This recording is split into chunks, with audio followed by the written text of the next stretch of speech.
Kumusta ka, kaibigan? Kung nakikinig ka ngayon, marahil may bitbit kang tanong o may bigat sa iyong dibdib dahil sa pag-ibig. Hindi ka nag-iisa.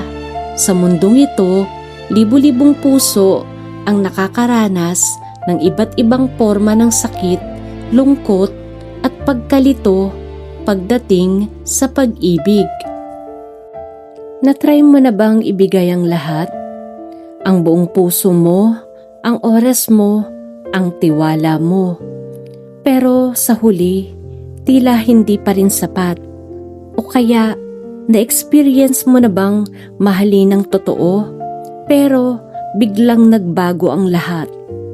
Ang matamis na simula na uwi sa mapait na wakas. Ang pag-ibig parang isang roller coaster.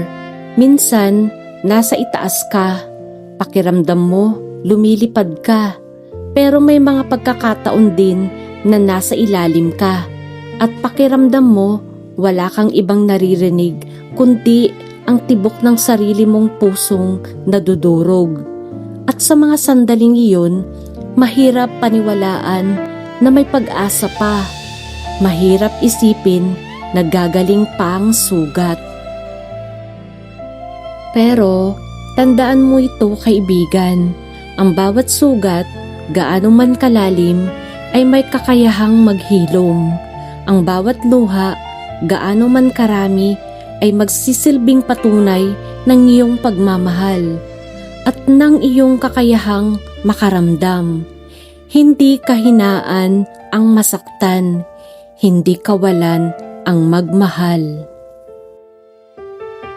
Sa bawat pagkabigo, may aral kang matututunan. Sa bawat pagluha, mas nagiging malinaw ang halaga mo.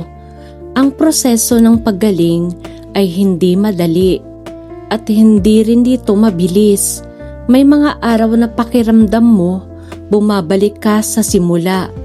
Pero ang mahalaga, hindi ka sumusuko.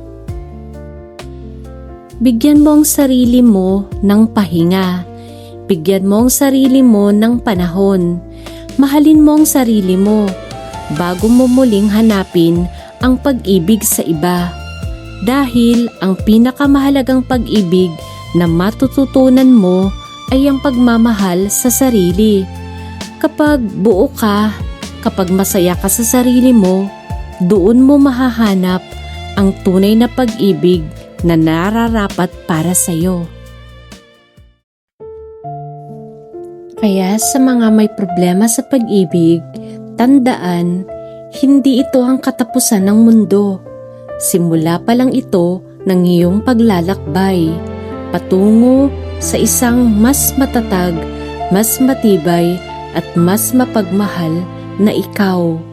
Kapit lang, kaibigan, may pag-asa. May pag-ibig na naghihintay pa. Mga kapuso, ito ay isang paalala na ang bawat sugat ay may kakayahang maghilom at ang bawat pagkabigo ay nagbubukas ng daan patungo sa mas matibay na pangunawa sa sarili at sa pag-ibig. Yakapin ang iyong nararamdaman at alalahanin, hindi ka nag-iisa sa labang ito. At dito na po tayo nagtatapos, mga kapuso. At kung nagustuhan mo ito, don't forget to like, share, and subscribe dito sa Usapang Puso ni Ate Charbet. Hanggang sa muli.